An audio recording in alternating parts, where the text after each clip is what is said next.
Morning, everyone. Welcome to the Cohn Phone. I'm Grant Cohn, taking your calls on the phone. Cohn Phone, that's why I call it that. So before I start, I'm going to let people get into the waiting room. I put the link in the chat box and in the description.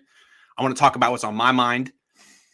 A lot of people asking me this week, are the 49ers back? Got that question from Kate at KRON. Great question. It's what's on everyone's mind, and it's a fair question because the Niners just stomped out two teams like they used to do. Put up 30 points in each game. Are the 49ers back? And the question is, it always comes back to, well, they've found their identity. They've got their identity back, and so that means they could go on a run and be a Super Bowl team. And I don't dispute that. They do have their identity back. Let's just be real specific about all these terms and assertions. When you talk about the Niners finding their identity, that's their offense. So they have found their identity on offense. Running the damn ball. And they struggled to do that the last couple of years because Raheem Mostert was in and out. In 2019, when they made that run to the Super Bowl, Mostert was healthy, and he was really carrying their running attack, even though he wasn't starting. It wasn't Tevin Coleman. It was Mostert, and he was there for all of it. He has been out pretty much since then, and Elijah Mitchell's pretty good, but he's in and out as well. Sermon's okay. Wilson's okay. Now that they have Deebo Samuel playing running back, he can do everything Mostert did and more. So, yeah, the Niners have their identity. Jimmy Garoppolo's playing at his best. Trent Williams is better than Joe Staley was that year. Juszczyk's here still.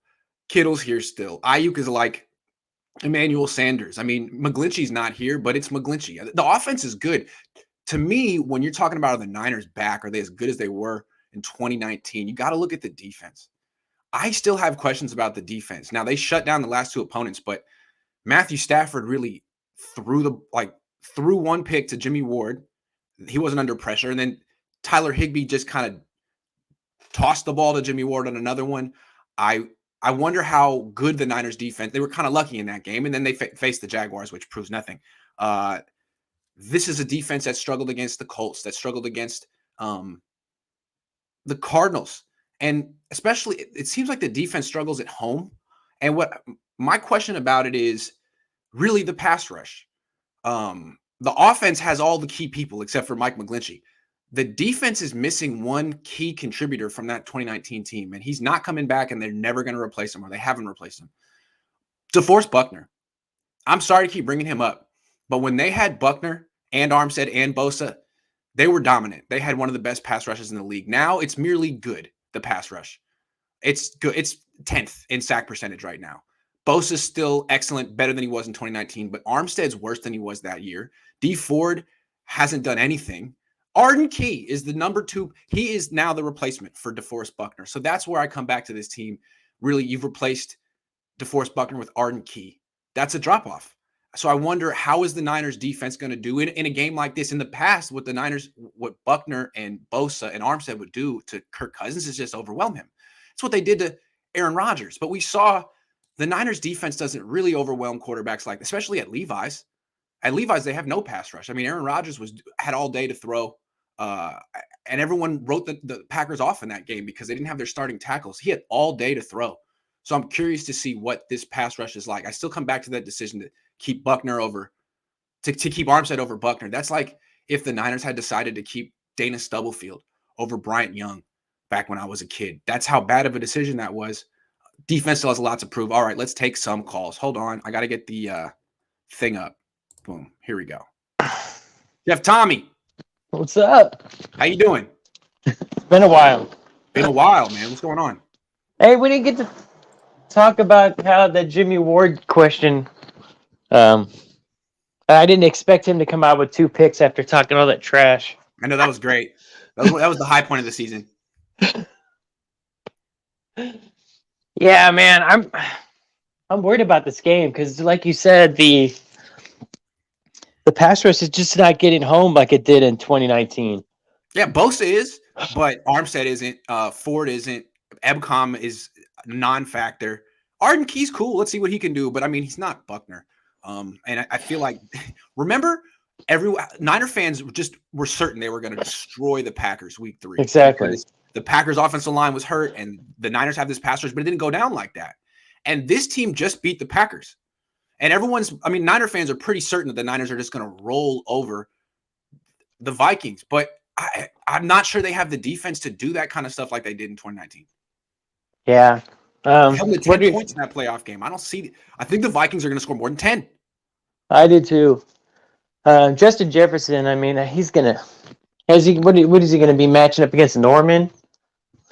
I don't think that's a match. That's like a mismatch. Yeah, I don't know. I don't want to be too negative here. The Niners certainly could win, but I think they're going to win with their offense if they win this game. They're going to put up big points on a weak defense. That's what they'll do. But do you think they're going to stack the box, and then they're going to force Jimmy to throw, and then he's going to throw to his favorite target, open linebackers? I think what they'll do, I'll be interesting to see. But the offense, the Niners have been talking about it all week. The Vikings play split safeties, which is usually a good look to run on. They play their two safeties back. But against the Niners, you could play split safeties, but have them line up pretty close to the line of scrimmage because they don't throw deep. You could play two safeties 9 yards off the ball and kind of call that a 9-man box. Vic Fangio used to do stuff like that all the time. So I wonder if they'll do something like that. I think they're going to try and use Deebo a lot in the backfield. I don't think the Vikings are going to stop that, but I'm also worried because they're giving him too many running plays. They're going to get him injured again. Like the last game, I don't know why they kept Deebo in the fourth quarter when you're up by almost 4 scores. That killed me. I think you got to use Deebo Samuel, but like only when you need to. You want to use him as little as possible as a running back, but I don't know what that number is. When you're up 20 in the third quarter against the Jags, you don't need to use him anymore. But in this game, they may need to use him a lot because if they don't hand him the ball, I don't know if they win. They have to do that a significant amount of times in this game. They got to keep doing that. It's their identity now. Yeah. So if they get behind, do you think they can still win?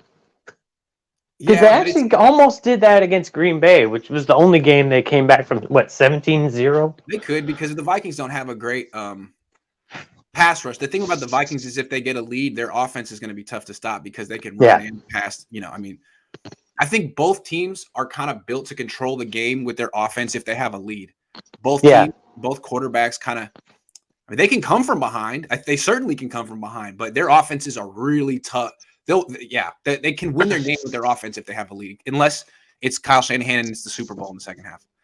Tommy, I gotta take some more calls, man. It's great to talk to you. Great talking to you. Have a good one. You too, man. Real quick, Edgardo says, "Hey Grant, do you see any scenario where we end up with the 5th seed?" Wow. They'd have to win. They'd have to finish with like 12, like 11 or 12 wins. So they have to win all the games. Maybe win. That'd be tough.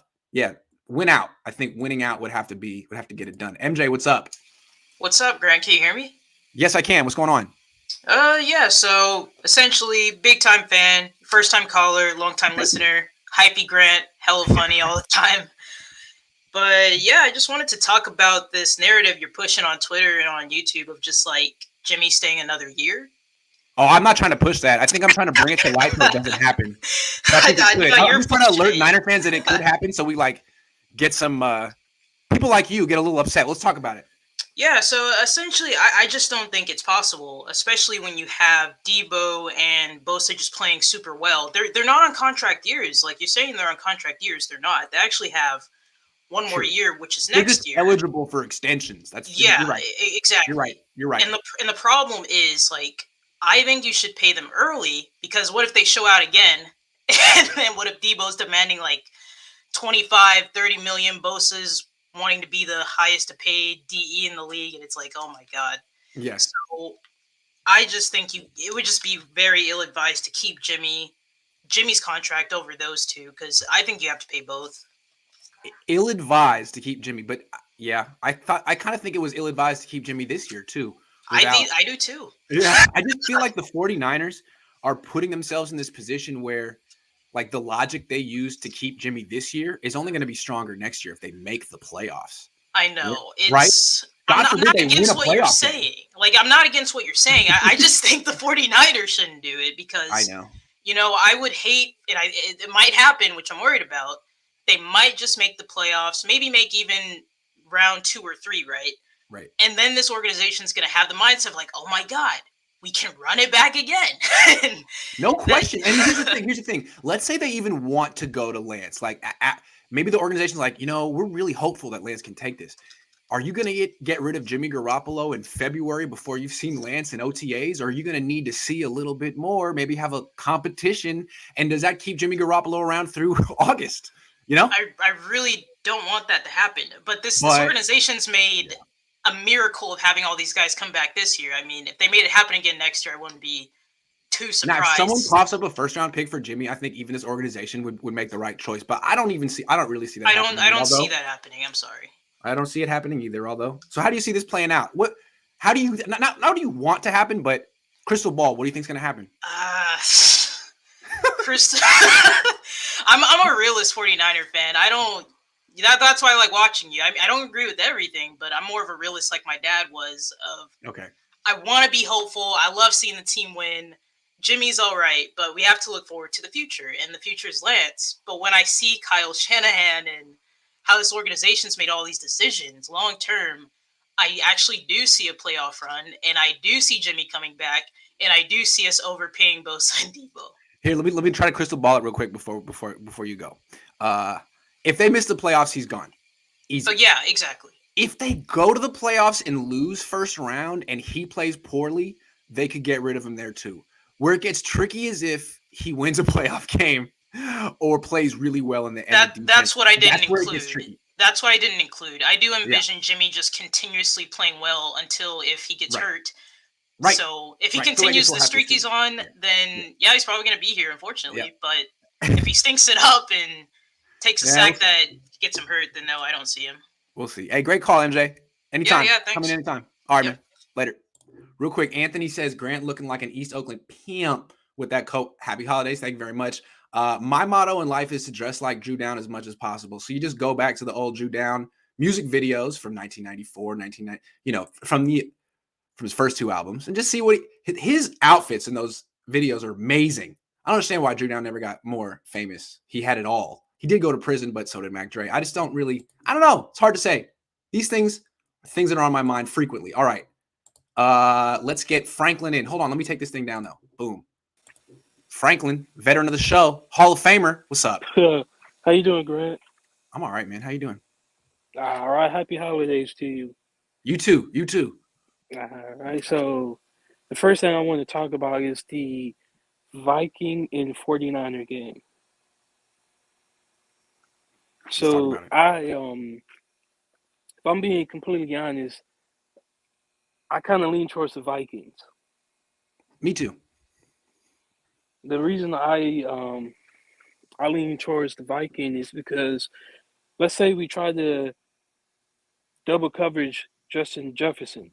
Vikings have an extremely talented running back who they can use in the screen game. Last time I checked, we don't really cover the running game that well. I mean, the Cardinals exposed that with James Conner. Exactly. That was their most effective. That was their most explosive play. Consistently, was just the screen to Bosa side. Easy. Exactly.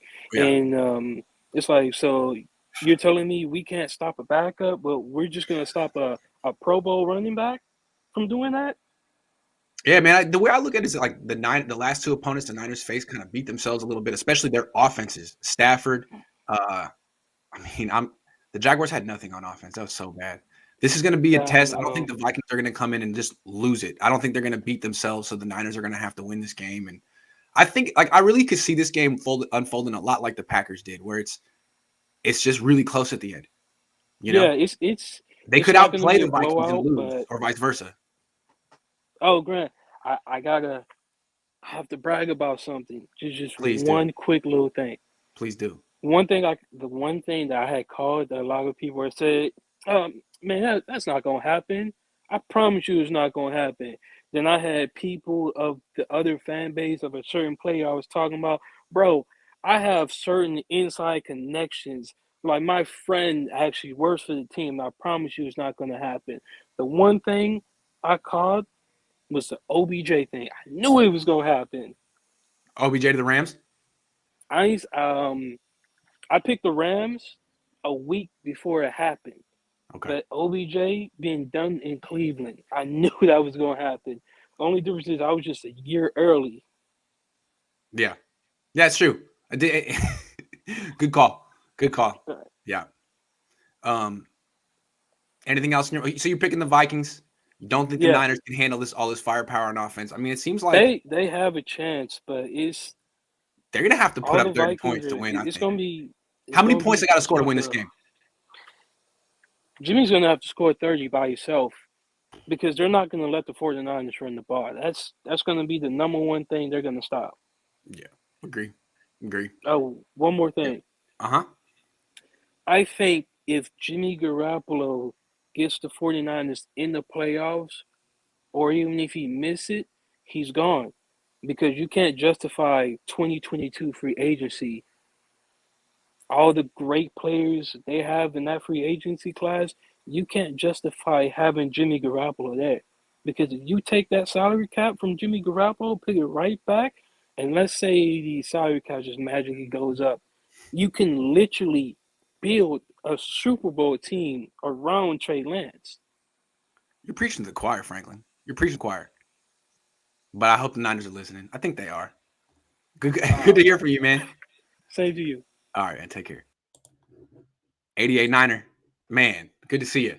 Likewise, my man. You'll be seeing me on Saturdays because I got a new job. So I'll be with you from now on. Wonderful, man. What's on your mind?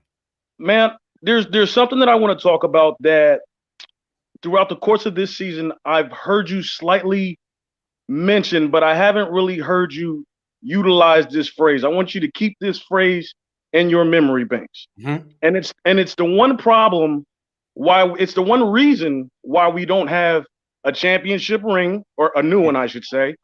And it's the one thing that's holding us back. Unfortunately, it all comes down to it being the Jimmy Garoppolo situation. The phrase is throwing your receiver open. Okay. Jimmy does not have the capability to do that. And it's much more nuanced than just a long ball. Mm-hmm. Throwing your receiver open means if you're running across the field, I'm going to throw the ball to where you have to run up to catch the ball as opposed to reach back and catch it. And when you do that, that's why our team is known as a yak team. Mm-hmm. Those same players that are great at yak, if you throw them open, they're walking into the end zone. We got the who's fastest. Better at throwing people open? Mac Jones. Say it again. You know who's better at throwing people open? Mac Jones. Mac Jones. Yeah. Mac. Yes, he is. You know who could do that back in the day when we were kids? Kurt Warner. Yes, he did. Yes, I think a lot of people look at Jimmy and think that's Kurt Warner. No. Kurt Warner like carried his offenses with his arm. They had Marshall Faulk, but they threw to Marshall Faulk. They weren't a run first team. They're like, Kurt, just throw the ball 22 times and don't mess up. No. Throw the ball 45 times and win the game with like 400 yards, please. And he did that for a while. That's never been Jimmy G.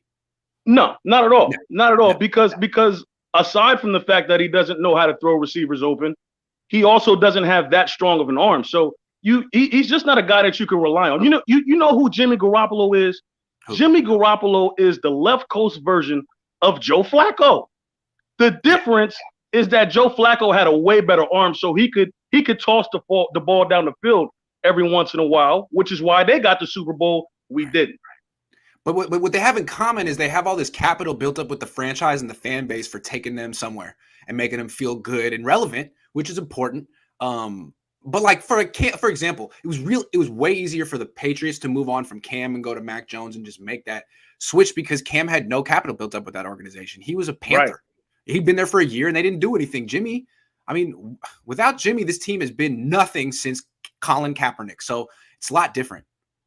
Yeah, and that's so very true what you say, because I really find myself like, man, I wish Jim was here. As a matter of fact, I'm sitting here watching the Michigan State game right now because I miss Jim, man. I miss those years. I miss the way that he had us rocking, and it wasn't so much that he was a visionary. He relied on his coordinators for that. What I felt that was good for Jim is that he got into the soul of the players and got the most out of them, because it felt like he was going to fight for you just as much as those players fought for him on the field. Look at the Ravens. Look at John Harbaugh. It was like having Ravens West. It's a Yes. lot like that. Ravens Yes. West. And that's a really interesting team. It's not really in the 49ers tradition. It's a defense. It's kind of a blue collar team, whatever that means, but it Right. wins. It kicks ass a lot of the time. It's a lot of fun to watch. Although But I'll be honest with you, since the Harbaugh era, that's kind of what our identity has been. Stout defense, True. run the ball. And what's funny is they bring in Kyle to bring like a more West Coast finesse, highlight really style football, but at his best, they run the ball just like Shanahan, just like Harbaugh. It's pretty funny. Yes, sir. Yeah. Yes, sir. All right, man. Good to see you, man. Great call. All right, man. Likewise. Thanks, Grant. All right, take care. Chewy, not super worried. The Niners shut down Kupp, Hopkins, DK, and Lockett. Only Adams has hurt them. The difference will be the Vikings' terrible run D. The thing about the Vikings' terrible run D is it's not that bad. They give up like 4 or 5 yards a carry, but they don't give up long carries, and it's all by design. They're playing two deep safeties. They want you to run the ball. They don't want you to throw the ball down the field. They're taking away explosives. So unless Deebo Samuel is the running back and he's breaking tackles, the Niners aren't going to get very, very many long runs. They're going to have to really execute and Jimmy's going to have to not throw passes to linebackers. The Niners couldn't cover Michael Pittman. They gave up 27 points to the Seahawks. They got smacked by Colt McCoy and what's his face, Christian Kirk and Rondale Moore. I mean, this defense has really been shaky at home in particular. New member. Thank you, Dizza. All right. Jesse, what's up? Oh shit. Excuse me. What's up, Grant? First time caller. Been a long time fan. Actually was a hater, like many of your now listeners, loyal followers. Okay. Yeah, so we're cool now though? We're cool? We're cool. I love it. I right, defend you. I'm a Grant defender now. Anytime anyone steps on Grant on Twitter, I'm gonna be the first in line. Like, all right, no, man, I got your back Grant's too in that case. Yeah. I appreciate you. But Jesse. definitely. My question is, what's going to be the headline for Monday? So there's like different aspects to look at this game. There's the Kyle and Kirk Cousins connections. This is going to be my favorite one. If Kirk Cousins outperforms Jimmy and Kirk Cousins has a monster game, does Kyle go back in the locker room or go back to Lynch and it's like, yo, that could have been us. That could have been my guy. What do you think? Probably. I like that one. The revenge of Kirk Cousins. Are you talking storylines here? What are the storylines that are interesting you here? I got one. Okay, how about this? The Niners blow out the Vikings, okay, in this game. But both the Vikings and the 49ers somehow missed the playoffs. And after the season, the Vikings fire Mike Zimmer and the Niners trade Kyle Shanahan to the Vikings for 2 firsts, 2 seconds, and $30 million. Oh, what do you think? I have a better one. So he could get back with Kirk Cousins and they could work together like they've always needed to. Sorry. I think your turn. Your turn. The headline is going to be John Lynch gets fired, Zimmerman gets fired, Kyle becomes GM of the team. He tries to go all in and on the quarterback. Cousins and the quarterback. Kyle doesn't need Kirk. He's just the cut. He's going to be the quarterback. He's only 4. He's younger than Brady. Think about that. Never got his chance. He's been practicing. I see him. Give him a chance. Cerebral position. All you got to do is read the defense. You know, Kyle's been like watching this. He's taking notes now. He's like, back on press thank conference. you, Grant. Thank you. Finally, someone sees it his way. I do. Definitely. Anyway, but it's what's gonna be a great game tomorrow. My last you gonna be there? You gonna be there? No, I'm in New York now, so I'm actually gonna watch. All right, in that case. So 4:00 game, so it's the best. But I think the best headline is the Niners get blown out at home once again. Everything comes to a dumpster fire again. I think that's like the most likely scenario. I think Justin Jefferson's playing lights out right now. He could light up that secondary. No. Nah, man. I think the Niners as long as Deebo's playing this well and he's healthy and they keep giving him the ball, I don't think they're gonna get blown out. I think they're gonna compete. I don't know if they'll win, but these games like from earlier in the season where they would just kind of not show up, I don't think that's gonna happen anymore now that Deebo's playing running back. I think they can kind of control. They can be in every game. But Jesse, I had to take some more calls, man. It's great to see you. Good first call. Call anytime. All right, will later. do, man. All right, have a good one. All right, man. Peace.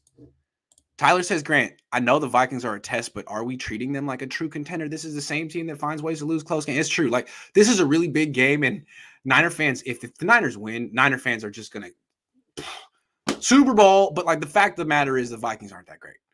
This is a battle of 2 5-5 teams. The Vikings have a really suspect defense. The Niners have a bit of a suspect defense.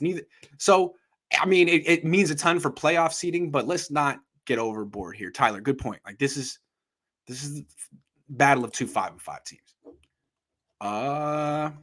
Okay, hold on. AK 49er. What's up? What up, G? What's up, G? How you doing? Hey, so first off, love listening to your podcast, even though I live in Atlanta. Always very insightful. Thanks. But anyhow, Love Atlanta. That's cool. So here's my thing with the Niners, why I feel optimistic about the rest of the way. Nice. So if you look at our strengths, number one, it's running the football. Number two, Jimmy G thrown over the middle. So if you look at the Vikings and a lot of other teams, they've gone with that 2 high safety defense to stop the deep ball, to stop, especially, with quarterbacks like Patrick Mahomes, Josh Allen. They've been, transitioning from that single high to the 2 high Aaron safety. Rodgers, yeah. Aaron Rodgers. So the thing is, with 2 high safety, when you go 2 high safety, that leaves the middle of the field vulnerable, wide open. And guess who's great in the middle of the field? Jimmy G. So that plays right into our hands there. And then I have a take on Jimmy G that I wanted to give you. Sure. So I think one of the reasons you see us win more with him, and the fact that Kyle is reluctant to move on from Jimmy G, is his leadership traits. Yeah. And because of his leadership traits, that brings out the best in a lot of the other guys. So, you got to take that. I like his leadership traits, but don't you think it's a little hard to say that Kyle's reluctant to move on from Jimmy G when they traded 3 first-round picks and a third for his replacement? I mean, that didn't really seem reluctant at that point. But I hear what you're saying. He is a leader, much more so than, he's one of the leaders in the team right now. Absolutely. Like, for example, I would compare him to like Baker Mayfield. If you look at both of them are like game manager type quarterbacks, yet you saw Baker after that close win against the Lions not even talk to the media or just not even go celebrate with his teammates. I could never see Jimmy doing something like that. Yeah, he's better than Baker Mayfield. I agree. So, but yeah, that's what I think that, I think we did the right thing, drafting Trey, and I think as well as Jimmy holding down the fort. And once Trey does, masters those short throws, those timing routes, and gains the respect of the locker room, which I know he will, I think he'll be a legend. When do you think that'll happen? Honestly, you want me to be honest? Yeah. I think unless we win the Super Bowl, I'm thinking 2022. All right, man. I like it. That would be cool. All right, dude. Well, good call. Peace out. Peace. The Mac. What's up? Hey, Grant. How you doing? What's up? Everything's good here. I wanted to kind of analyze some of the things people have said, like what I've been thinking. First of all, the defense for the Vikings. It's funny because I root for 2 teams, and they're both 5-5, and they're both playing. So you know about the Vikings. Let's talk about. Okay. I actually don't know that much. I just started following them last year, and then found them fun. They're a lot like the Niners. Yeah, they are. I feel like they're a lot like the Niners. Yeah. In their game style, and also like a lot of the just general. They're Niners Midwest, or the Niners or Vikings West. I don't know. One of the they're very similar. So I've been thinking about the defense the Vikings run. That it's very. Oh, give me a second. It's very. Yeah. They're saying it's good. It's not good against the middle or the run. Yeah. So you said they give up 4 yards, 4.5 yards, but they don't give up big runs. Right. That's fine. The 49ers run 15 times until they get into the end zone. They don't need to. They don't have Mostert, so they're not going to run 80 yards. It's just going to be 4, 3, 4. That's a first down. The problem is going to be though is going. like if they have these long drives and they don't score touchdowns, it's a field goal, and the Vikings score quickly, because I do think the Vikings have a quick score offense. So that's, it worked when they were just pummeling the Vikings offense 2 years ago with that pass rush, and they could shut down the Vikings run game. But I keep coming. If the defense can't play playing like they played against Arizona or they played like they played against Indianapolis, that ball control offense won't be enough. That's all I'm saying. The thing that worries me is that Zimmer's a defensive coach, right? Yeah. And yeah, he's been playing too high safety and stuff, but he's been playing against quarterbacks who you need to do that. If he studied Jimmy G anything, he'll be like, okay, just take away the middle. Yeah. And the thing is, he's faced Jimmy twice, and he's done a very good job against Jimmy both times. I mean, his quarterback rating in those games is 55. In the playoffs, Jimmy threw like 5 times or something. I don't know. It was 19 passes, and I think he threw 1 pick, and I want to say 2 were dropped. And the first time he played the Vikings, he threw 33 passes and threw 3 picks. So they actually do a very good job of taking away the middle of the field. Now, they don't do it with their safeties. What they do it with their linebackers. Jimmy explained it. They just have Kendricks and Barr drop to about 10 yards, and they're like, go ahead, check down. And they will. But eventually, Jimmy wants to throw that 12-yard pass over the middle, and that's when the pick comes against the Vikings. So if they take that away from Jimmy, he just throws short passes. So curious to see. I think it's going to be a good game. Now, the Niners should be able to run the ball well, but their defense is going to have to play really well. And we don't have that many running backs available, and we don't want to get anyone hurt because still don't know what to expect from Mitchell. Yeah. Gonna need a lot of Deebo. And about Jimmy, it's such a if Jimmy stays next year, which is something pretty much no one really is rooting for it to happen. If he were to stay and we wouldn't change the lands till 2023 or something like that, you would have to give him a bonus and change his I was just cap. gonna say that. Like, what if they give Jimmy an extension? Give him an extension. If they give him an extension and he was worth less money, I could deal with it. Like, okay, if he's worth $14 million and can you give Trey Lance back to the Dolphins to get all your picks back? Hey, be like, hey, we're just kidding. Here's our receipt. Put him at wide receiver or running back and make him work. He's great. Here, you have him back. Yeah, man, let's see what Jimmy does the rest of the season. People are getting a little ahead of ourselves here. He did really great against Jacksonville. Even if he plays great, it's such an investment you're just wasting if you're not playing Trey.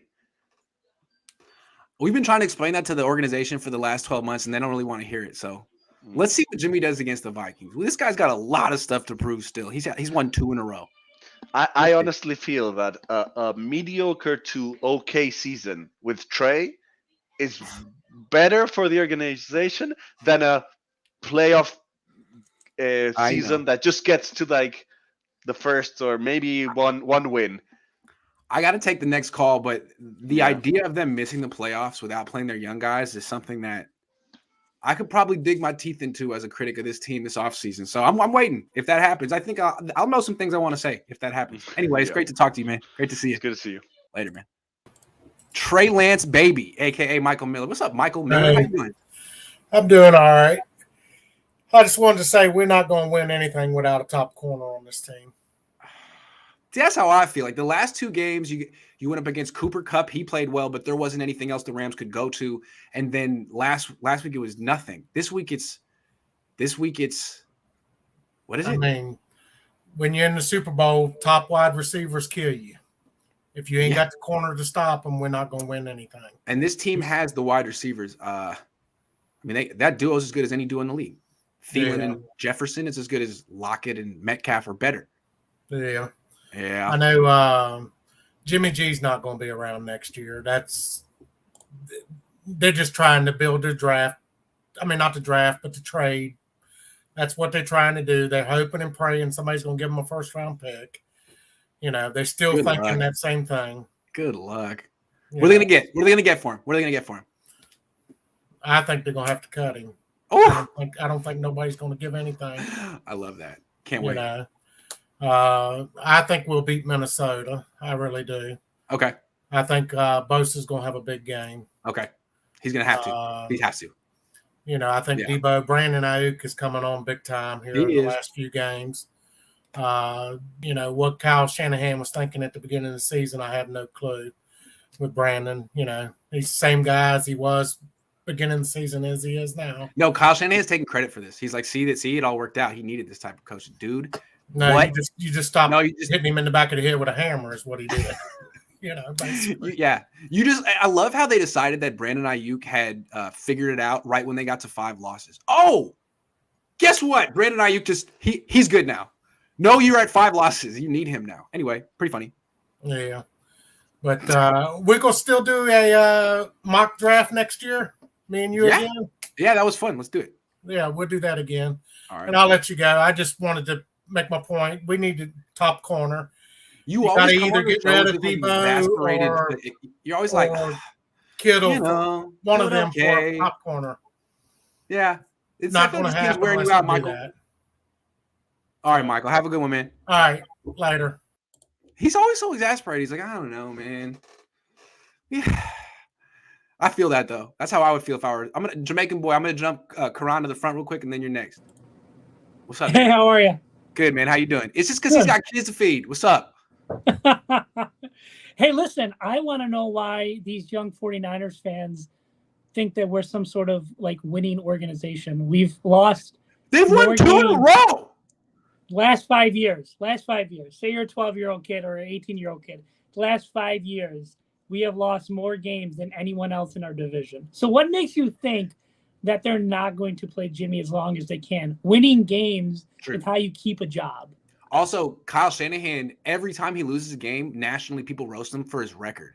Yep. So he's trying to get to 500. He's got a long way to go. 100%. Yeah. 100%. There's no way, as long as Jimmy's winning, they can get rid of him. I don't think without. That's what I'm saying. That's what I'm saying. Cannot do it. It's so clear as day where this is going. No, you know what?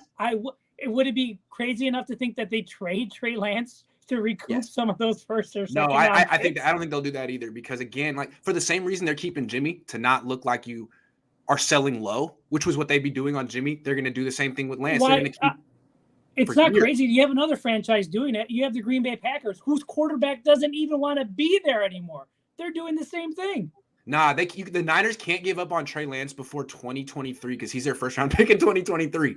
They can't. He's in AAA right now, essentially. They cannot give up on him before 2023. There's the blueprint already out there. Green Bay just did it. They could care less about Jordan Love, right? Yeah, but Jordan Love was like the 25th pick, and they have Aaron Rodgers. If the Niners give up on Trey Lance right before, I'm sorry, he is their first round pick in 2023. If they give up on him before then, the field day I will have. I hope they do. I can't wait for them to do something like that. I'm telling you right now, they've got something there, and I think you're slowly starting to see it happen. Look, if the they had narrative committed to is Jimmy changing. and reworked his contract and extended him, no problem. They could have a juggernaut right now, but they didn't do that. And I don't see how they undo what they did, is what I'm trying to say. I don't see how they undo it. And to me, this goes back to that move. The more and more I think about it, was a reactionary move, which is bad. It's a sign of bad organization. That was not plotted, thought out. That looked like it just happened on a whim, and they called Miami, and Miami said, sure, what do you want? And they were like, okay. They didn't think about the long-term. It'd be fun to go back and trace the timeline of that and the Deshaun Watson thing. Correct. Because news about Deshaun Watson was getting bleak in February. Right. Because in January it was like, huh. And then in February it was like, damn, he may not play this year. And then the Niners traded up. That's the way I kind of look, because it seemed like the Niners were interested in Stafford, but when the Rams made the move, they were kind of like, oh, we wouldn't have done all that. We just threw Watson out here. That's where I saw it. And then all of a sudden it was like, damn, Watson isn't there's Rodgers, but I don't know. And so they had to do something that this was never felt like plan A or B. Yep. No. That's all I got. All right. Great call, man. I like your sweater. That's a nice one. Oh, yeah, I know. The missus came on through. I think it's Kittle's sweater. She surprised me. I feel it. Okay. Well, now I don't like it as much. I'm just kidding. Have a good one, man. You too, buddy. Later. All right, Jamaican boy. What's up? Hello. How you What's doing? going on, man? I haven't What's talked up? to you since before the draft. Yeah. Yeah. Well, we talk on Twitter a fair amount. Yeah. What I need to ask you for a favor. Can you step aside so I could talk to Whiffahan? Yeah, go ahead. Dumbass. You have 3 first-round picks sitting on your bench. Like, you already lost with Jimmy this season, what, twice? Almost 3 times? Yeah. It's time to play the young guy. Like, don't let your draft capital just sit on the bench, even though you lied to us in the beginning of the season and said that, oh, we don't want him to sit on the bench for another year. Like, you're talking in circles. I don't know why you're I would guess you want to call him your apprentice, Vish and Jason. I don't know why they trust him so much. He doesn't run the ball when he has to. He has no identity. It's like this team is all over the place. Sorry for cursing earlier. No, it's okay. And the thing about Kyle, you said he's talking in circles. I've noticed that too. He's been doing it all year, right? He didn't used to do that. Now he's doing it, and he's doing it kind of with a grin on his face. Wouldn't you agree? Yeah, I think almost he kind of takes pleasure in trolling. Like, I think he's trying to be like me. I swear. I think he kind of likes how everyone's hanging on every, not like me, but he likes how everyone hangs on every word. So he's like, all right, well, I'll just say one thing one week, and the next thing, another thing the next week, and people will try to, well, what does this mean? What is he trying to say? And I think he just kind of likes everyone hanging on every word, on his every word. I think he does. He likes the attention. And there's one perspective I think nobody's like considering. Like, if Jimmy wins or if he loses, he might stay here or not. Who's to say that Jimmy wants to stay here? Why does he want to continue to play with a coach that keeps bashing him every time he does something wrong? And like you said it, you reported it yourself. Right. You reported it yourself. Like, he went to him, it was like, this is simple shit. Can you do it? Right. Yeah. Right. Why would like, regardless of what I'm getting paid, why would I want to play for you if that's right. If you're like demonizing me like that? And the attitude of the team too has always very, very much been when they win, it's Kyle. And when they lose, it's the execution. Every time, right? Every time. That's a tough coach to play for. That's not. And if fun. It's the execution, who's the head of the snake? It's Jimmy. Right. Jimmy's the one who's supposed to be executing your so-called plays or whatever. You're such a brilliant offensive mind, this and that. The only reason why Deebo said that on Rich Eisen is because you're giving him the ball. Right. That's it. Right. Who's to say that Deebo doesn't feel the same way Ayuk does? Exactly. Who's to say? No, I don't think Deebo's really tripping right now. He's getting a lot of. I mean, balls. Yeah, because he's trying to get paid. Yeah. But then again, I don't want to see him as a running back because of given his injury history. Absolutely. I'm petrified of that. But if it works, but still, don't get cute and utilize it too much. Yeah, only when you absolutely have to. Hey man, good call. Why are you purple? It's a grow light for that plant over there. Oh, what kind of plant you got? I have no idea. It's my girlfriend's thing. Yeah, right. All right, man. Good enough. All right, thanks, man. Hold on. The run game got better after McGlinchey injury. I'm just saying, everyone said McGlinchey's hecka good.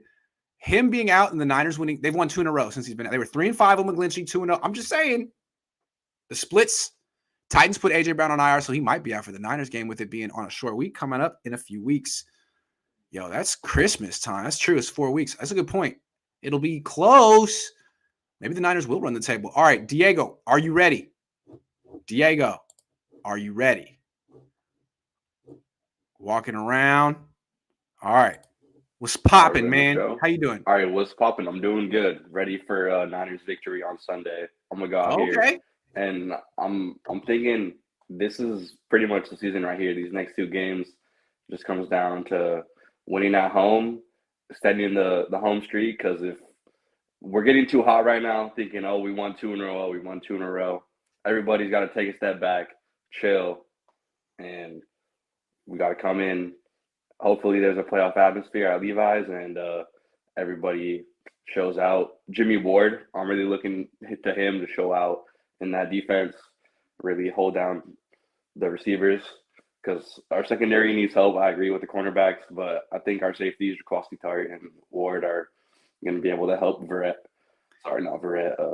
Norman out enough. Here's my one concern. Tell me if it concerns you. Everyone on this show that's come on has been like, the Niners match up well because the Vikings play 2 deep safeties. And that just plays right into the Niners' hands. They play 2 deep safeties. The Niners, just going to dink and dunk them to death, run the ball, end of story. Why would the Vikings play 2 deep safeties against the 49ers? I mean, are they dumb? The Niners don't throw deep. Well, They don't have. I mean, I they don't noticed throw on. deep. Why would they do that? Well, And if they Harrison. don't, how prepared are the Niners for this 8-man box that they haven't been? Because they've been saying all week, Kyle, Jimmy. Well, they play a 2 deep. What if they don't? Are you prepared for that? Sorry. I'm prepared for Harrison Smith rolling up and down the box. I think he's one of the best in the league at disguising his coverages. Thank you. So he's definitely going to be an X factor in this game. Thank you. But hopefully Kyle Shanahan is prepared for that, and Jimmy is able to just keep him in shotgun. No, he knows what's going around, and he just. I'm concerned about it because Kyle, when he's lost this year, he's had his team unprepared. They've always been like, "Oh yeah, we weren't prepared for this particular front, or we didn't see." It's when he says stuff during the week like, "This is what they do," gets me a little nervous. What if they do something different, Kyle? They're listening too, Kyle.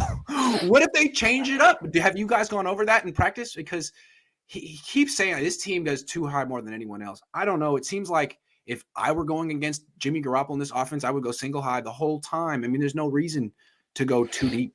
Jimmy doesn't take those shots. He's thrown – how many deep throws has he thrown all year? I want to say 3. Not very There was the one to Deebo week 1 that he hit it. There was the one to Kittle week 3 got intercepted by Jair Alexander, and there was the one to Deebo in Chicago. I think those were the 3. So why would you play? If we want to talk about that, I hope that you got to get Trey Lance in there for some snaps in this game. Oh, I man. think Good for sure. They wouldn't play him in a blowout against the Jaguars. Don't hold your breath. Not sure what happened between week 3 and now, but don't hold your breath. I just sort of feel like he's kind of hiding them.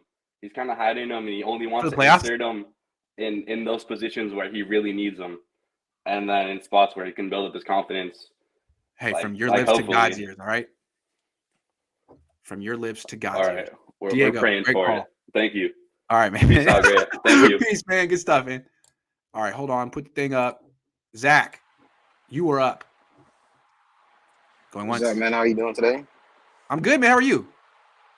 I can't complain. I'm just listening to everyone that called in their point of view. One of my 2 questions I have to ask is, why does it seem like the 49ers or Jay York is suffering like Stockholm syndrome with Kyle Shanahan? Like, explain. More as what does he have to do to show you that he's more incompetent than he is a genius?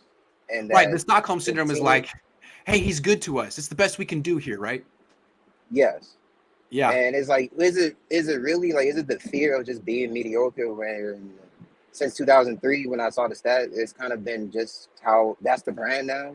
It's the Jim Thompson to the Chip Kelly years. That's what it is. It's the knowledge that things could get worse.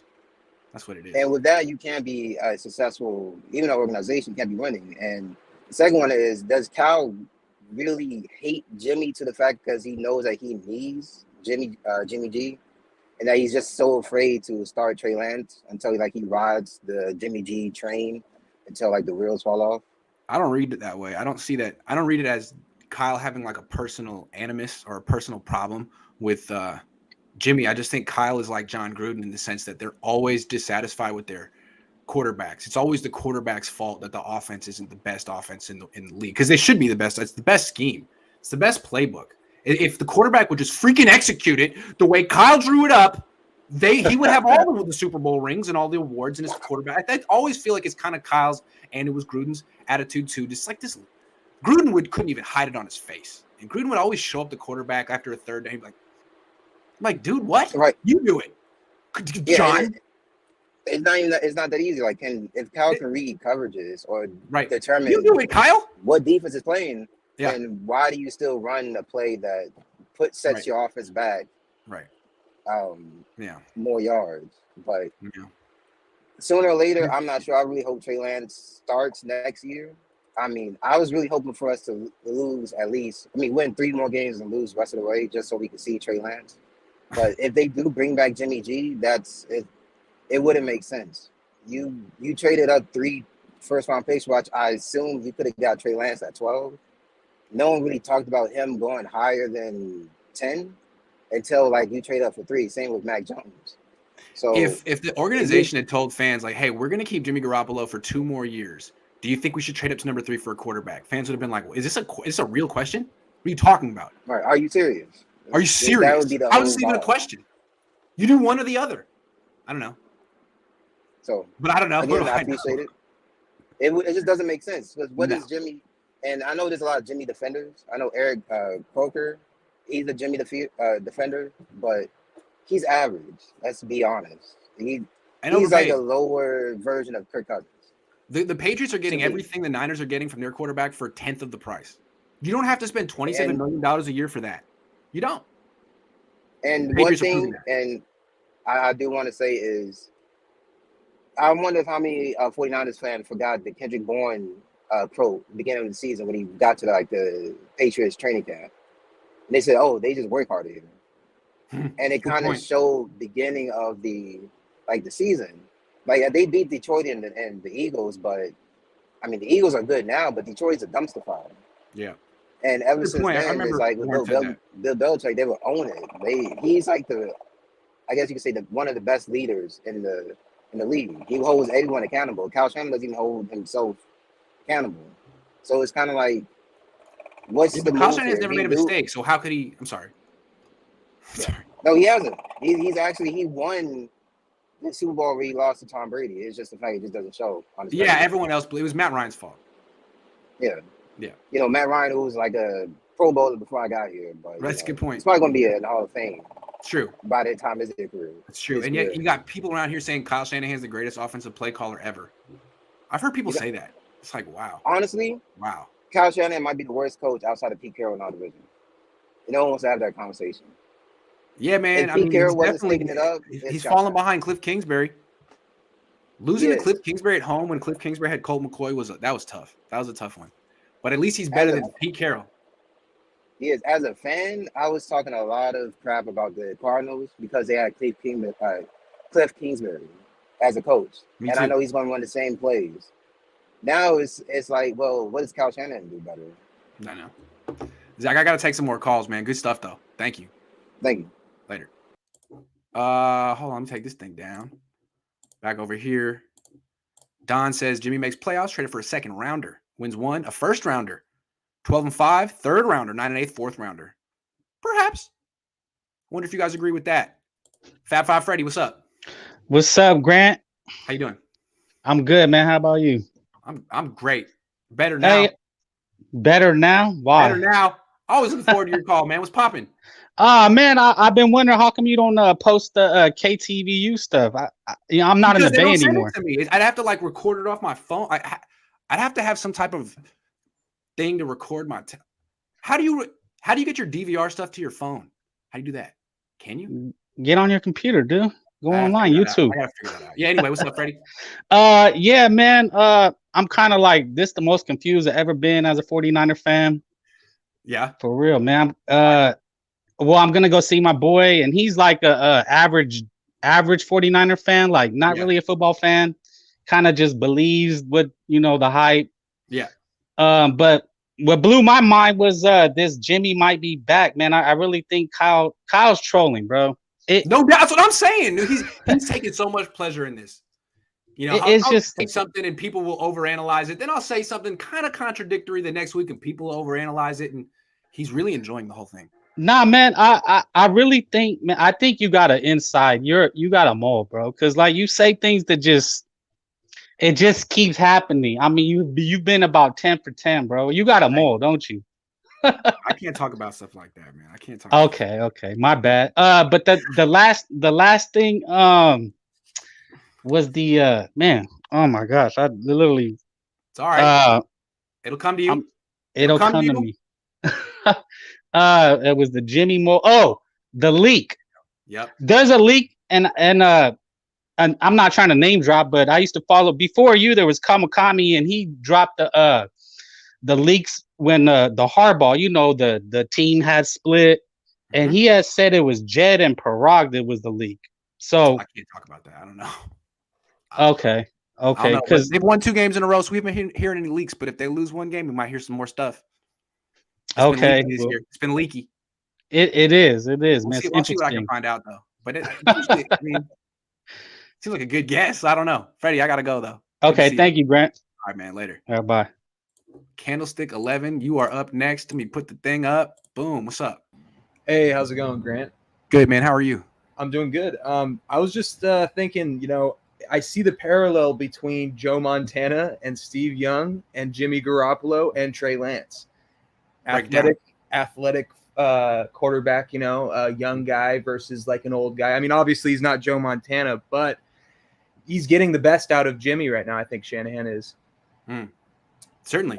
I would agree. Yeah. Yeah, man. Well, I really like the show. yeah, for sure. Yeah. Okay. I like the pair. Let me ask you a question before you go. Sure. Do you like the way the Niners are handling this? Yeah, I think they we're just winning now, so it's good. I mean, it's exciting as a fan to see the Niners do good. So it's exciting, man. I just wanted to say I think there's a parallel there, and also I think we should have drafted Jamar Chase, but that's okay. Woo! See, that's what I'm trying. I'm waiting for Garoppolo fans to come out strong and be like, "Yo, why did we draft Trey Lance?" Because that's a fair thing to say, but no one's really talking about that right now. No one's really saying that. We traded. I was thinking that, or Kyle Pitts, and that. But at the all same they had time, to do was make Jimmy a little more affordable, right? His deal, and seems to me that they had a winning formula on offense. When I don't know. I like Trey Lance too, but it seems like all of a sudden they had this epiphany way after the fact. Like, wait a second, we didn't need Trey Lance. Well, there's also like, do you think that Jimmy would? Do you think Jimmy would like be doing this well if he didn't have the fire underneath his seat? I don't think he would. I think he would be complacent if. Yeah, that's a good question. I think it's a good point, especially a guy who's made so much money. That's a good point. Yeah. Maybe they needed to trade for Trey Lance to get this Jimmy. That's what Maybe they're just going to keep Trey Lance there right behind him forever. Well, no. I know. Then to trade him for a second, first round pick, whatever. All right, man. Well, thanks for calling in. Well, thank you, Grant. All right. Take care. Boom. Josh. What's up, dude? How you doing, man? Good to see you. Good. I like that jacket, by the way, man. Thanks. I got it on sale yesterday from H&M. It's like nice. Nice. Solid. Yeah. Hey, so what I thought would be cool for us to talk about, I don't know if anyone's already done this already or not, but I'd love to go maybe really speed round, really quick. Probably can't hit all the position groups because I know you're probably short on time already. For 57 minutes. Go position by position and compare the 2019 to the 2021 team and say, which year they were better in that position. So I'll start with the coaching. Personally, I would say 2019 as the edge, just because I think D'Amico's getting better, but I miss Robert. I'm gonna be a large segment of the Niners coaching staff is now on the Jets. So yeah, I get that. Yeah, it's kind of been depleted a little bit because they had that year of success. Quarterback, I'd say better. Jimmy's playing pretty good the last 4 games. Part of me wanted him to melt down so I could see Trey, but he's playing good. And then we got Trey, who I think is a huge upgrade in backup. Agree. Running backs, not as good. Not as good, but they've circumvented the problem by getting Deebo back there. And when he's the running back, it's better. But he can't do it 15 times a game. It's 5 to 10. But those could be the difference. I mean, those and he's averaging have been like the 9 difference the yards last couple of weeks. Or at least I think that's what he averaged last game. I think the fact that they've found Deebo at running back as that was the big spot on offense that they've fallen off since 2019. Mostert was so underrated, and now they have a Mostert replacement finally. But yes, Elijah Mitchell, not on that level. But then I would say, okay, tight end, not as good. Receivers, better. Yes, because Deebo's just because of Deebo. Solely because of Deebo. No question. Yep. Now they have lost Bourne, but still, Deebo. Yeah, I'm with you. And then I would say O-line and D-line. So I'd say O-line better just because of Trent and Alex Mack. Also Alex Mack. Defensive line. And Brunskill. This is actually the hardest one for me. The defensive line's the hardest one for me. You say down. Oh, yeah. It's definitely down. It's not a bad D-line, but dude, that D-line in 2019 they were so good. Maybe the best in franchise history? Yeah, I would agree. It was phenomenal. And now the only reason why I paused for a second, but I do agree with you. 2019 was better. Because Bosa's better. Bosa's even he's even better. No doubt. That's a good point. But Armstead's not better. No, Kinlaw's gone. I mean, Buckner's gone. Kinlaw's nothing right now. D Ford. Arden Key's better than Arden Key's nice. I like Arden Key. Nice little addition. And then I'd say, okay, just defensive backfield. What would you say? Oh man, this worse. Josh Norman. I'm sorry, it's worse. Yeah. K'Wan Williams, 2 years older. Mosley's a little bit better. It's at the same minus. Tart's the same. Jimmy's gotten better though, I'd say. Jimmy Ward's yeah, that's true. But still, yeah, altogether, I'd say worse. I mean, Josh Norman's a liability. If he didn't cause 5 forced fumbles this year, he'd probably be the worst player on the defensive side of the ball, I would say. So they actually have improved on offense in ways, like I think. And if Which they had is why I think we could make a run. If we are in the 6th or 7th seed, I think we have a shot at making a run. I'm not saying we're going to make a run, but I think the playing field is even enough this year to where I think this team can make a run. But we'll see. We'll see if we melt down. Man. I think if they make a run, it'll be with some high-scoring games on offense. So let's see Jimmy keep it going. Good stuff, Josh. Great. Good stuff. All right. Later, bro. Yo, Adrian. Yo, you're muted. Just press the little. There you go. What's up, man? What's up, man? How you doing? Good, man. Where you calling from? I'm in little town south of San Francisco. Okay, cool. Yeah. I've always been a big Niners fan, since I was little. So All right, I've been watching the show for a while. Love it. Thanks for calling in. No problem. So what I wanted to talk about was how the Niners, the whole Trey Lance situation, it kind of reminds me a little bit of how the Bills treated Josh Allen. If I'm not wrong, Josh Allen didn't start the season he was drafted, right? He was backup to, who was it? Tyrod Taylor? The first couple of weeks, but he replaced him. Hold on, let me get that for you. Yeah. He started 11 games as a rookie. So Okay. he did not start the first 5. Okay, well, yeah. It kind of reminds me of Trey Lance a little bit, come from a little bit lower colleges, not as good as, big names. And, you had a decent backup or a decent starting quarterback in front of you. Although you see how the Bills are succeeding right now with Josh Allen. They let him play those games out. They had it in seasons. And if you look at stats, he's been increasing every year, just getting better and better. And, I kind of have a little optimism, hoping Trey Lance is somewhat like that. Yeah. But, I mean, if Kyle Shanahan just doesn't play him, it's just not looking good. That's what I'm saying. Like, when he came out, if you look at his NFL Network draft profile, they actually compare him to Josh Allen. But how can he have that like dramatic improvement that Allen had if he doesn't play? There's only so much you can do. And again, like for example, hold on. Aaron Rodgers was on the bench for 3 years or something in Green Bay, but he was totally rebuilding his throwing motion. Not just like he rebuilt the whole throwing motion. There were things he was trying to accomplish. What exactly is Lance doing right now other than running the scout team? Is he rebuilding his throwing? I think what he needs is experience. I think it's pretty clear. I think so too. And also, wasn't Rodgers taking, he dropped all the way down and he was arguably the best quarterback. So, I mean, that's something different. Fell right. You could argue that really Lance would have been better off going to a team like the Jets. So he could have just played as a rookie and learned on the job because that's true. He's not like Mahomes. Mahomes had experience coming in the league. Mahomes had to learn a new system. He came from the air raid, which had never produced a successful NFL quarterback ever. So he was like learning stuff that he didn't get in college. Here, this guy came from an under center system. He's supposed to understand the schematics. It's just played one season. Yeah. He's like James Wiseman, It's like if the Warriors drafted Wiseman and we're like, well, we can't ever play him. He needs to learn and practice. Like, I don't know about that.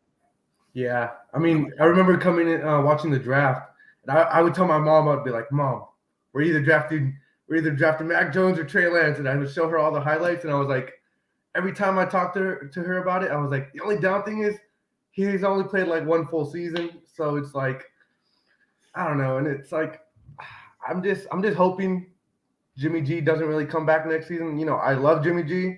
I loved it when he came. What was it, 2017? I have like 3 of his jerseys. I'm a huge Jimmy G fan.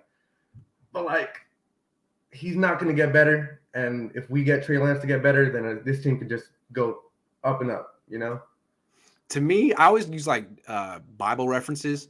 But as long as Jimmy G's here, it kind of feels like you're wandering in the desert with no destination. Like you're kind of just biding your time. As soon as Lance takes over, it feels like, okay, now we're on a path to the Super Bowl. And if it doesn't work out, then you get a new quarterback. But this right there is just purgatory.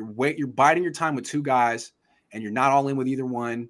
And I think as a locker room, as a fan base, it's confusing. It's like, man, do I root for Jimmy or what? I don't know. I don't know. I kind of want him to leave. The thing is now, if we lose, I think if we if we lose like 2 or 3 more games, we're gonna lose our playoff spot most likely. Yeah. Eagles are right there, Vikings are still there, Panthers are coming up. So if we lose a few more games, maybe we can play Trey at the end of the season. Is that what you're rooting for? I want to make the playoffs, but I want to see Trey Lance. Can you imagine how you would feel as a fan if the Niners come up just short of making the playoffs and Lance doesn't start the rest of the season? Like they make that push with the vets and it just comes a little short. Wouldn't that be awful? Wouldn't that be bad? I mean, I don't root for the team, so I can't. I don't know. You tell me. That would be pretty sucky, honestly. I'd really. So hey, make that playoffs. Good call, Adrian. Anytime. Thank you. Have a good day. That was good. Marcus says, can you ask Kyle what kinds of things Lance has been working on improving in practice over the last 1 to 2 months? I feel like that would be an interesting question. Oh my God, Kyle would hate me. Yeah, I will though. I will. But Kyle really wants that question, especially from me. Anytime I ask a question about Trey Lance, the look on his face is like, man, ask your stupid ass question. Yay, man. What's up? Hey, what's up? What's up? Hey, first of all, it's been a long time since I've seen you last. Deebo Samuel has become an international icon, one of the best athletes in the world. How's it feel? It feels pretty good, man. I called it too. You did. He's you really did. You did. Unless he gets hurt the next 2 weeks. Don't say that. Don't but I'm saying my prediction was he would miss 4 games and unless he misses if he plays 3 more weeks and then gets injured, I mean that could happen, but he's been playing good, super good, but it's kind of been a little weird for me, honestly, because you know me, I'm watching the games and stuff, but I'm looking where Deebo is all the time. I'm not I'm watching the play happen and stuff, but before the play, I'm like, are you more of a Deebo fan than a Niner fan? Yes, 100%. Yeah, fair. Let me ask you. Because that's the reason I'm a fan in general. Let me ask you real quick. Fair. Let me ask you real quick. So how do the Niners use Deebo here on out? Because he's by far their best player, and the more they get on the ball, the better their chances are to win. Obviously, you don't want the second he gets injured, the season's over. So they're playing him at running back now. How would you do this? How much is too much? They've been playing this thing weird, honestly. So that's what I was gonna say. Yeah. As observing Deebo, it's so hard to kind of understand what he's gonna do that week, because he could come off of 120 yards, a touchdown catching, and then next week he gets 2 targets. One catch. 2 targets. What? That can't happen ever again in his career. 2 targets? That's messed up. I mean, the only problem I have with him being in the backfield so much is some of these plays where he's just running a swing pass and he's just a decoy. Because, if you're going to give him a swing pass, have blockers so it's, actually useful. But there's so many times where he's just sitting there. He should be like. Now, I'm sure it's great for your play action, because people react to it. But you can't waste Deebo in the backfield. What I'd like to see real quick is Deebo in the backfield, play action, screen to Deebo. Yeah. Like he's freaking Dalvin Cook. At least block. Because, if you're going to do the screen, which they've done sometimes, he's just there's just a corner he'll be 5 yards behind the line of scrimmage, and there'll be a corner just sitting 5 yards in front. So they'll meet in the middle at the line of scrimmage. There's no point in doing that. But Deebo does break those tackles sometimes. But the main point I have is that I've told every single person that Deebo is not just a running back and can be used as a utility player. He can catch the dang football. He's the only reason we catch the ball deep. It's true. The 50-yarder against the Bears. The fact that he's averaging 18 yards a catch with Jimmy Garoppolo as his quarterback is unreal. That's MVP stuff right there. What? I know, it's nuts. Him and another Gamecock are there's 3 decent wide receivers. One of them is Deebo Samuel and Bryan Edwards. They're both top 5 for catches per yards. Like Alshon was good back in the day. Alshon was good back in the day. Like they all. Bruce Ellington had his moment. Yes, they all get times at like. They may not get all the catches, but they're gonna make sure they make good use of their yards. Brian Edwards leads the NFL. That came up on Thanksgiving Day when they played. After he got like a 20-some yard catch, it popped up. He averages like 23 yards a catch, and Deebo averages like 18. Wow. They all average like no, but I'm trying to ask you, man, how many carries does Deebo get this week against the Vikings? Would you get can he handle 10 carries and 7 targets? Is that too much, Deebo? They don't do that though. That's the thing. He's gonna be one way one game. And like even during the Rams game, how many catches did he get? 4, 5? 5. 5 catches. 5 and targets, 5 carries. That's it. They've capped him at like 10 plays. They will call 10 plays for a game for Deebo. Why only 10? How about 15? Exactly. Why? How about 20? I mean, maybe you're scared he gets hurt. I mean, you just don't want. I mean, he's bigger than Christian McCaffrey. He's bigger than a lot of these running backs. He's huge, dude. He's freaking huge. He's built like a running back. I mean, he's running over people. I don't know, man. They might need to be a little less precious with Deebo. I know the minute he gets hurt, the season's over, but come on, you don't want to lose a game because he only got X amount of touches. Yeah. He's like, what I do want to see is increase his red zone touches. Because good point. Most of his touchdowns right now. Yeah, most of his touchdowns are like last week's run way far out. 25 yards out. Good like point. most of his catches are pretty deep too. Like he got like a 30-some yard slant or 40-yard slant touchdown against the Rams for a touchdown. Like most of his touchdowns are like or they're in the running game. Yeah, exactly. Just just do that thing that they did against the Rams last year. Just a little flick pass and just let them go crazy. That's what they should do. I feel like what they realize is it's not working as well this year. So they just put him in running back. Exactly. All right, let's put him running back. Fine. And now defense is like, wait a second, I can't. We don't know how to do. We don't know what to do here. Yeah. Hold on, I'm trying to get the red zone splits real quick. I got him. So let me get you Deebo's numbers. Hold on. He gets so many targets though, or like, isn't his target percentage like 30%? Not in the red zone, but in the red zone, he has. He's got 7 targets, but I don't think he's had one in a while. See, that's 6. That's not that much though for how much he's on the field. I know it's really not. I feel like they got to get the ball to Deebo more down the stretch. Otherwise, he's their only chance. Mm-hmm. He's gonna take him somewhere, or he won't.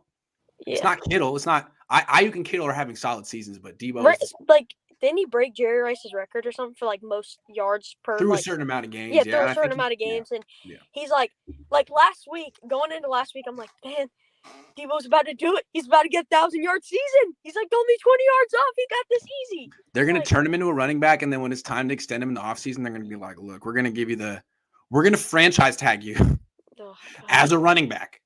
Dang. Can't wait for that. Yeah, I've seen so many people talking about just trade Deebo. It's like, you're trading away. Like, people don't understand. He's probably top 10. I think, look. I think if you're going to trade a player on the team, the 2 most valuable players in terms of draft capital you would get back are Deebo and Bosa. Can we agree? Yeah, Bosa. Okay, so that's what the conversation is. I would actually rather trade Bosa than Deebo. Couple reasons. It's hard to trade either one, right? They're studs. But Bosa's way more expensive. He will be. Way more expensive. He will be. Deebo makes your quarterback better. Exactly. He can be used in multiple ways. Yeah. Bosa's not going to go in the pass game and be a linebacker to go play healthy. Deebo, for crying out loud, he can also help in the kick game. Like, if you want him to. That's true. That's true. So I'm with you on that. If you have to pick one, I'm picking Bosa. I would trade Bosa. You get more for Bosa anyway. Exactly. Yep. Hey, great call, man. Don't be a stranger. Got you. Go Gamecocks. We're beating Clemson today. All right, man. That's the end of the show. I went 15 minutes over today. Sorry, Nathan. I'll get you next time. Have a great Saturday, and see you tomorrow.